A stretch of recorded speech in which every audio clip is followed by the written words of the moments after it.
In collaboration with the Acoustic Tracking Array Platform, ATAP, the team from the Dyer Island Conservation Trust and Marine Dynamics Academy went out with the goal of retrieving previous receivers and deploying the replacements.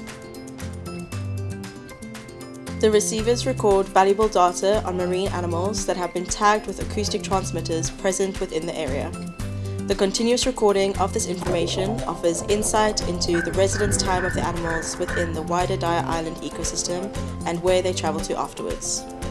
Utilizing a hydrophone, the previous receivers were successfully located and recovered before the new ones were deployed within the same area.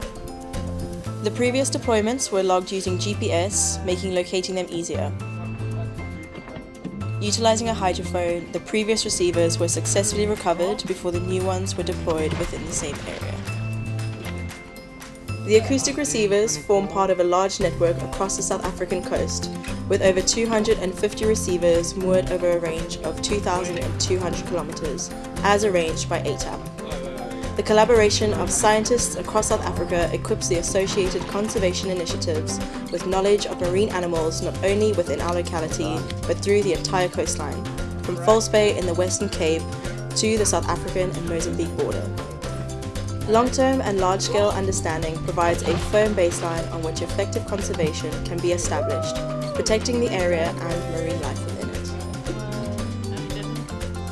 On board Lawazi, the team consists of marine biologists, our skipper, and Marine Dynamics Academy interns.